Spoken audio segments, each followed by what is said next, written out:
Buenos días. Se abre la audiencia en vista pública en el expediente 4390-2015, formado por inconstitucionalidad de ley de carácter general parcial promovida por la entidad Círculo de Empresarios de la Educación de Guatemala, por medio del presidente Felipe Miguel Aramis Bautista González, impugnando la frase: esta recuperación deberá ser realizada en el centro educativo en donde cursó sus estudios, contenida en el artículo 26 del Acuerdo Ministerial número 1171-2010 del Ministerio de Educación, Reglamento de Evaluación de los Aprendizajes para los niveles de educación preprimaria, primaria y media de los subsistemas de educación escolar y extraescolar en todas sus modalidades. El secretario general hará la relación de la norma denunciada y la petición de fondo y efectuará las advertencias reglamentarias de la presente audiencia.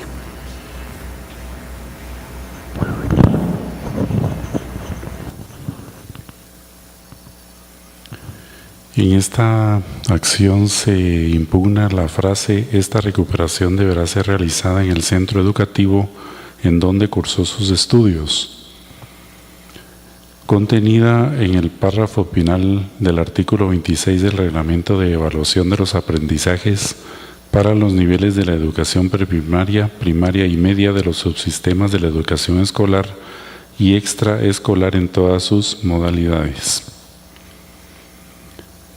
La entidad promotora de la acción, con base en los argumentos de derecho que quedaron expresados en el escrito inicial de la misma, solicita que la Honorable Corte de Constitucionalidad se sirva a dictar sentencia dentro del término de 20 días siguientes a la vista pública y como consecuencia se declare la inconstitucionalidad general parcial del último párrafo del artículo 26 del Reglamento de Evaluación de los Aprendizajes, Acuerdo Ministerial 1171-2010, que los efectos del fallo que emita la Honorable Corte de Constitucionalidad se retrotraigan a la fecha de la publicación de la suspensión provisional, que dentro de los 3 días siguientes a la fecha que quede firme la sentencia que emita la Honorable Corte de Constitucionalidad, se publique dicha sentencia en el Diario de Centroamérica. De conformidad con lo que establece el artículo 67 del Acuerdo 1-2013 de la Corte de Constitucionalidad, quien haga uso de la palabra en esta audiencia deberá dirigirse directamente al tribunal, expresar sus alegaciones en forma oral de conformidad con el objeto de la vista pública previsto en el artículo 61 del citado acuerdo y no dar lectura a ningún documento salvo que para ello cuente con autorización previa de la señora Presidenta. Deberá concretarse el asunto planteado, ser breve, conciso y preciso en su exposición. Para la exposición de argumentaciones, cada uno de los sujetos intervinientes cuenta con un tiempo máximo de 15 minutos. Es todo, señora Presidenta. Puede hacer uso de la palabra el solicitante de la acción de inconstitucionalidad y de la vista pública, Círculo de Empresarios de la Educación de Guatemala, por medio del presidente Felipe Miguel Aramis Bautista González. Muy buenos días, señores magistrados, distinguidos abogados. Estamos en esta mañana haciendo uso de la palabra para poder entrar al conocimiento de la inconstitucionalidad del último párrafo del artículo 26 del Reglamento de la Evaluación de los Aprendizajes. Leímos lo expresado por el Ministerio Público en la audiencia que por 15 días le concediera la Honorable Corte de Constitucionalidad. En realidad el Ministerio Público no presentó mayores razonamientos y argumentos y únicamente se dedicó a mencionar los requisitos que debe contener el memorial inicial de la acción de inconstitucionalidad.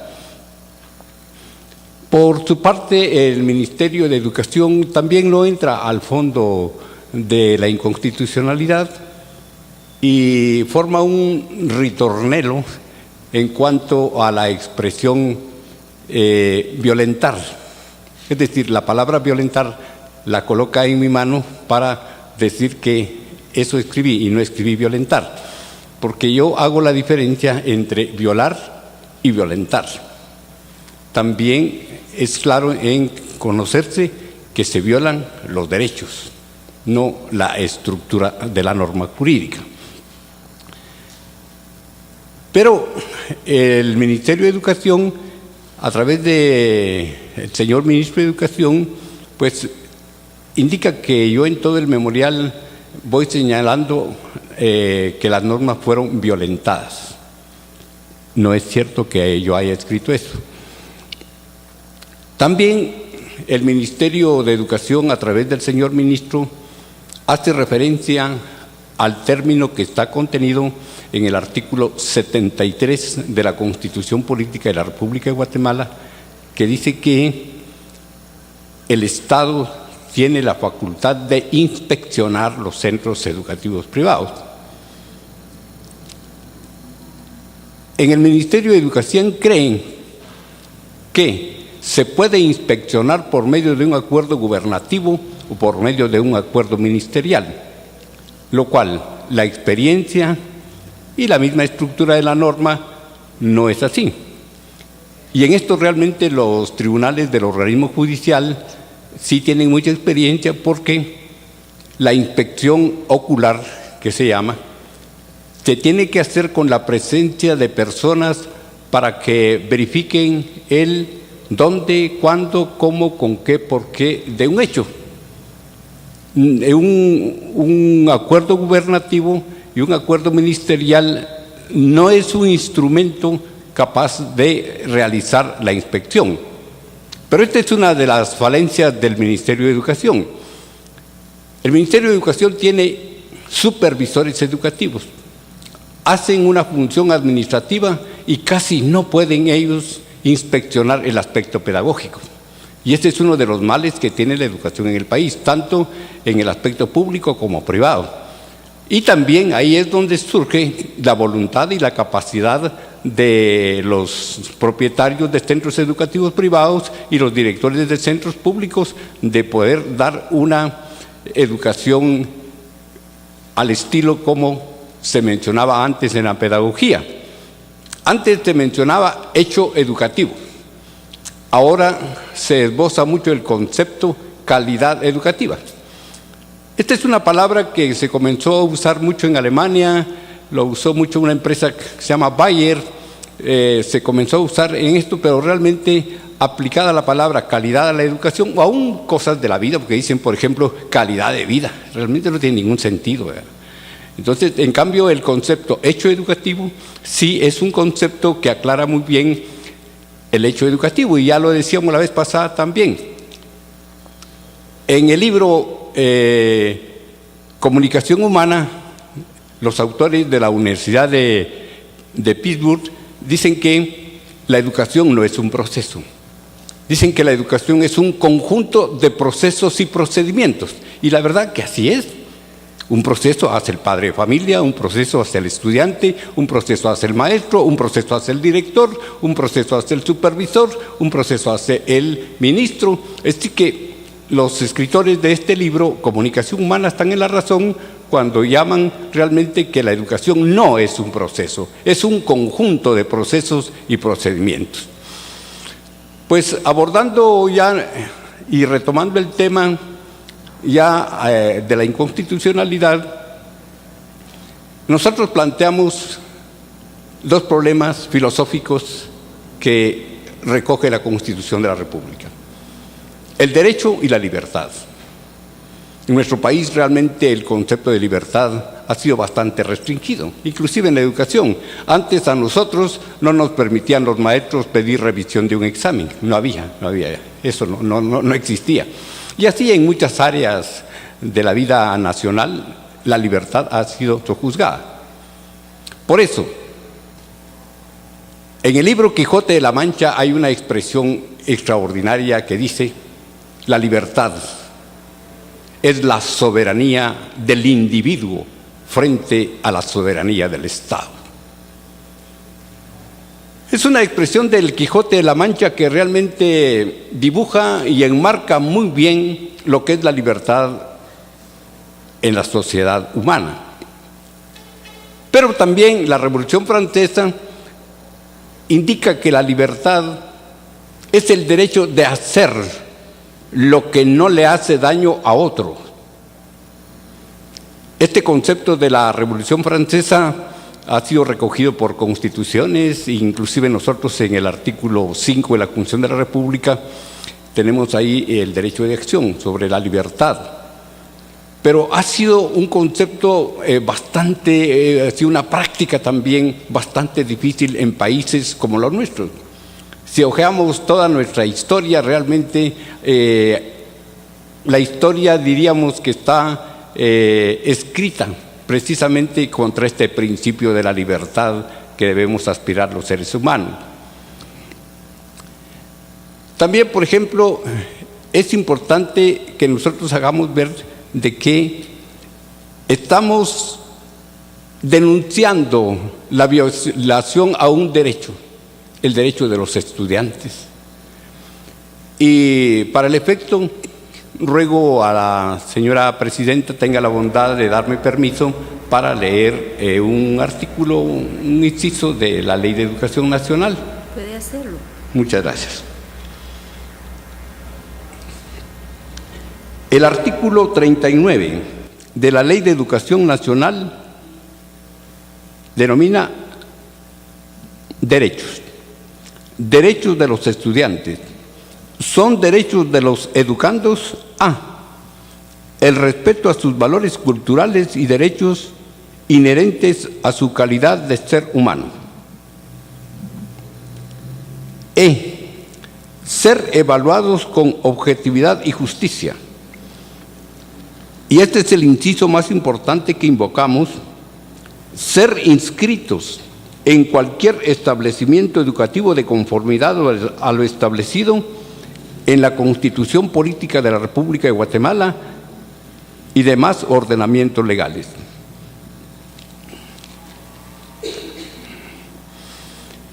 La Constitución de la República de Guatemala realmente,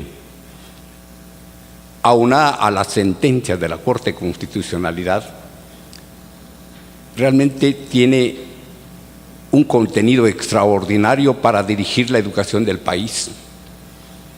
Lamentablemente, en el Ministerio de Educación, la educación es dirigida por reglamentos y algo anecdótico, hasta por boletines de prensa. Entonces, el hecho educativo, el proceso educativo, los procesos educativos realmente no pueden tener una valoración superior, porque la mente con que se trabaja la educación en el Ministerio de Educación es a base de reglamentos. Y están los principios de la Constitución de la República y las sentencias de la Corte de Constitucionalidad, que son muy valiosas para interpretar esos principios. Señores magistrados, con el respeto que ustedes se merecen, el Círculo Empresario de la Educación de Guatemala le solicita declarar con lugar la inconstitucionalidad planteada. Muchas gracias, buenos días.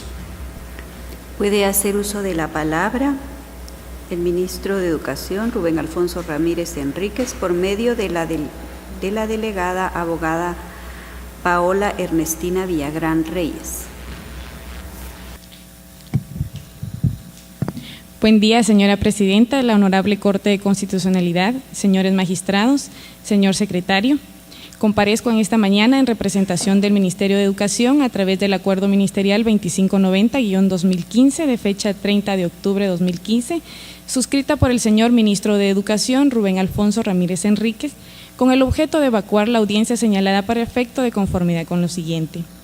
Como ustedes lo podrán haber visto ya al dar lectura a la norma impugnada que constituye la última frase del artículo 26 del Acuerdo Ministerial 1171-2010 del Ministerio de Educación, en ningún momento viola, restringe o disminuye ninguna de las normas constitucionales que aduce el interponente. Asimismo, es importante traer a colación el criterio de la Honorable Corte en la sentencia de fecha 5 de agosto del año 2004, emitida dentro del expediente 1052-2004, Gaceta 113, la cual en su parte conducente regula que para plantear una acción de inconstitucionalidad se deben de cumplir con ciertos principios fundamentales, siendo uno de ellos la tesis del postulante. Al dar lectura al memorial de interposición podemos darnos cuenta que éste carece de esa tesis del postulante. De ninguna manera éste sustenta de manera concreta ni razonable cuál es la contraposición existente entre la frase impugnada con los 15 artículos a que éste hace referencia están siendo violados o disminuidos a la Constitución Política de la República de Guatemala. Asimismo, es importante hacer ver a la Honorable Corte que este acuerdo ministerial se encuentra vigente desde el mes de agosto del año 2010 y desde esa fecha hasta el día de hoy en ningún momento ha sido impugnada a través de los recursos administrativos que regula la Ley de lo Contencioso Administrativo, lo cual en algún momento también le pudo haber llevado al planteamiento de un proceso contencioso administrativo. Asimismo, es importante hacer notar que el Ministerio de Educación, al emitir un acuerdo ministerial, lo hace basado en el principio de que la Constitución Política de la República le otorga, así como la ley ordinaria, siendo el caso de la ley del organismo ejecutivo, la cual establece claramente que los ministros de Estado tienen la facultad de emitir los acuerdos, circulares y toda la normativa que regule el accionar de su ramo. En ese sentido, el Ministerio de Educación, en cumplimiento de la ley, emite los acuerdos ministerios que regulen el accionar de dicha cartera y de su ramo. Asimismo, el Acuerdo Ministerial 1171-2010 lo que hace es regular el proceso evaluativo, siempre en respeto de los derechos humanos y las garantías constitucionales de los estudiantes, por lo que solicito a la Honorable Corte que al emitir el fallo que en derecho corresponda en el momento oportuno, declare sin lugar la acción de inconstitucionalidad planteada por el Círculo de Empresarios de la Educación de Guatemala. No obstante lo anterior, es importante también hacer notar a la Honorable Corte que la frase impugnada sí se emitió en respeto de los derechos humanos y garantías constitucionales del estudiante. Tan es así que lo que pretende es que el alumno, después de haber seguido un procedimiento educativo que inicia con la inscripción, sigue con el trayecto del ciclo escolar, lleva un proceso de mejoramiento de los aprendizajes. Cuando un alumno no alcanza las competencias debidas, le da la oportunidad que éste tenga la recuperación de alcanzar esas competencias, siempre en el marco de la legislación vigente aplicable al caso concreto, siendo una legislación respetuosa, como ya he dicho, de los derechos humanos del educando y las garantías constitucionales, en libertad de acción del padre de familia, ya que como ustedes, me imagino todos son padres de familia, en algún momento tuvieron la libertad de acción de escoger la educación que quisieron para sus hijos. Decidieron si los inscribían en un centro educativo privado o público, sin importar si fuera un centro educativo público o privado, ya sea laico o no laico. Entonces, sí existe esa libertad por parte del Ministerio de Educación en cuanto a que los padres de familia sí tienen esa libertad de acción de escoger el centro educativo donde quieren que sus hijos estudien. Asimismo, la recuperación tiene el objeto de que el alumno, como ya lo dije, alcance las competencias que por alguna razón no ha logrado durante el ciclo escolar. Otro de los factores importantes es que al alumno no se le cobre por ese derecho a recuperación, ya que en otras oportunidades el Ministerio de Educación ha visto cómo centros educativos han cobrado por este derecho a recuperación, aun cuando es un cobro no autorizado de conformidad con la ley por el Ministerio de Educación, quien también tiene esa facultad de autorizar los cobros que se le deben hacer a los padres de familia. Derivado de ello, también llama la atención al Ministerio de Educación que el interponente plantea la inconstitucionalidad de la última frase del artículo 26 del Acuerdo Ministerial 1171-2010, que va dirigido al nivel medio, cuando con ustedes lo pueden constatar porque obra en autos dicho acuerdo, que el artículo 25 también regula en su última frase que estos deben realizar la recuperación en el mismo centro educativo donde cursaron sus estudios, mientras que pero este va dirigido al nivel primario. Entonces nos llama la atención esta contradicción por parte del interponente en cuanto a que su preocupación es por el bien de los estudiantes, pero únicamente se dirigió a uno de los niveles, que es el secundario, sin ver el velar por los derechos constitucionales del nivel primario, que también está regulado en el mismo acuerdo, solo que en el artículo 25. Entonces concluyo en que el acuerdo ministerial 1171 fue emitido por el Ministerio de Educación con el objeto de velar por los derechos constitucionales de los educandos, respondiendo a las necesidades de estos con el objeto de alcanzar el bien común, en protección a la familia, emitiendo una norma de carácter general con fines generales y no particulares de un centro educativo en específico. Por lo tanto, señores magistrados, les solicito que al momento de emitir la sentencia que en derecho corresponde, declaren sin lugar la acción de inconstitucionalidad planteada por el Círculo de Empresarios de Guatemala en contra de la última frase del artículo 26 del Acuerdo Ministerial 1171-2010 emitido por el Ministerio de Educación por notoriamente improcedente. Gracias. Puede hacer uso de la palabra el Ministerio Público por medio de la agente fiscal Sara Edith Zamora Ordóñez. Gracias, señora presidenta, amable Corte de Constitucionalidad y demás partes presentes en esta sala de vistas. De conformidad con el artículo 251 de la Constitución Política de la República de Guatemala, es función del Ministerio Público velar por el estricto cumplimiento de las leyes. En acatamiento a dicha norma suprema, la Ley de Amparo, Exhibición Personal y de Constitucionalidad confiere audiencia al Ministerio Público dentro de este tipo de procesos y en tal sentido el Ministerio Público emitió su pronunciamiento. Inicia esta representación indicando que esta honorable Corte ha emitido abundante y reiterada jurisprudencia en el sentido de que la inconstitucionalidad procede contra todas aquellas normas que contengan vicio de inconstitucionalidad, pero que el solicitante debe cumplir con la obligación de señalar a esta Corte en qué consiste dicho vicio. Es decir, es el solicitante quien debe formular en forma clara, concreta e individual para cada norma cuál es a su juicio la confrontación que existe entre la norma ordinaria y la suprema. En el presente caso, el Ministerio Público considera que esta doctrina es aplicable al presente, pues como ha quedado evidenciado incluso en esta vista pública en que el solicitante ha hecho uso de la palabra, pero en ningún momento ha indicado a esta Corte en qué consiste la presunta inconstitucionalidad que denunció, pues se ha limitado a señalar aspectos generales sin indicar tan siquiera la norma que considera vulnerada. Asimismo lo ha hecho en su escrito en el cual planteó su acción, y el Ministerio Público advierte que aunque extenso en argumentaciones, en ningún momento indica cuál es la presunta violación o colisión que denunció ante esta honorable Corte. En ese sentido, el Ministerio Público considera que esta honorable Corte no puede entrar a resolver, se encuentra imposibilitada, toda vez que de hacerlo tendría que asumir un papel de parte al argumentar cuestiones que al solicitante de la inconstitucionalidad le correspondió hacer. En tal sentido, el Ministerio Público concluye indicando en que no existiendo formulación de razonamientos, no queda más que declarar sin lugar la presente acción ante tal omisión, y en ese orden emitir las restantes declaraciones que en derecho correspondan, condenando en costas al solicitante de la inconstitucionalidad, así como la multa respectiva al abogado patrocinante ante la deficiencia técnica que concurre en su planteamiento. Muchas gracias. Se clausura la presente audiencia.